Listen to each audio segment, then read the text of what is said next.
bringing news that matters to you. You're watching the Bahamas Tonight Northern Edition. Welcome back. The Minister of Youth, Sports and Culture, the Honorable Michael Pintard, in his budget communication this week underscored his plan to promote Bahamian culture and entertainment. Minister Pintard is calling for a major shift when it comes to culture in this country. Mr. Speaker, if we are to transform this country in many respects, if we are to grow the economy, it is important that there's a shift in terms of the mindset and how we view non-traditional areas and the role they could play in national development. If we look at sports differently and see it as a tool of national development, we can save more young people's lives and we could grow the economy through sports.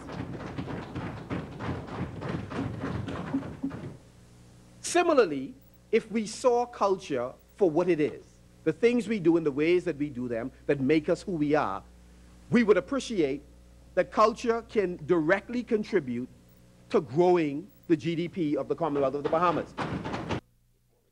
Well, Pintard says he is excited about the way forward. If we are, in fact, serious about cultural development, and we're concerned about contracting consultants to do this powerful work, no, I have no difficulty if it's in the Prime Minister's office, but it has to be with direct reference to the Department of Culture. If your cultural workers are not actively engaged in the work of scholarship, of studying our heritage, studying our culture, determining how we package it, promote it, live it, if your cultural practitioners are also not involved with your cultural workers in your ministry, then you've missed the boat. In other news, former Progressive Liberal Party Member of Parliament and former Minister of National Security Dr. Bernard Nottage is reportedly gravely ill in hospital tonight. A brief statement from Progressive Liberal Party Chairman Bradley Roberts issued that statement around midday today, confirming the same. Dr. Nottage's illness was apparent during the general election campaign in May when he appeared to struggle through a written speech he delivered from the R.M. Bailey Park on April 27th. He was reportedly treated back then for dehydration afterwards. Switching gears now, police officials on Grand Bahama advising the motoring public that there is additional police presence on the streets to enforce all of the regulations, the rules, and the laws of the road. Officer in charge of the cyclist unit in Freeport, Sergeant 1324 Mike Sayers, says police are paying special attention to speeding. We have too much complaints of persons speeding throughout Grand Bahama. Therefore, we're targeting that major offense. We also have other offenses: seatbelt, unlicensed vehicle. We know that there's a side situation with the Road Traffic Department with regards to license plates. So we are asking that the motorists, once you have the correct license plate, can you please attach them to your vehicle? If you don't, please use the old license plate until the same is corrected.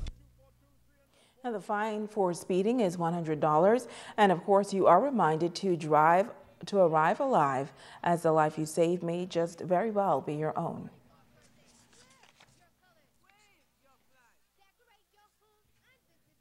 And now it is time to ask the doctor.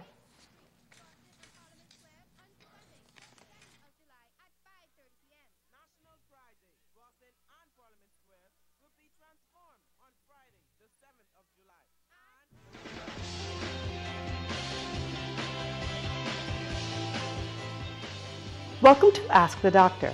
Recently I received a very simple question from Trevor, who asked, where can I get a complete physical in Grand Bahama? This is a great question, and it helps me to introduce the very important subject of men's health. First of all, Trevor, you can make an appointment with a doctor who practices family medicine anywhere in Grand Bahama. Alternatively, you can contact your community clinic and make an appointment for a complete physical examination with the family medicine doctor practicing there. I would like to commend you for being proactive about your health, which unfortunately is not something Bahamian men often do. 70% of deaths in the Bahamas are considered preventable. That means if the person had made different lifestyle choices, they most likely would have not died. It is now recommended that men begin getting regular health checkups beginning at age 20. This may not seem like a big deal, but it is one of those basic building blocks of a healthy life, along with regular exercise and healthy eating habits. Your yearly exam should include cholesterol and blood sugar levels, a blood pressure check, weight and body mass index, as well as providing guidance on healthy lifestyle choices. I'm Dr. Monique Pratt, and this has been Ask the Doctor. Stay with us, Ricardo Lightborn, as a check on sports when we return.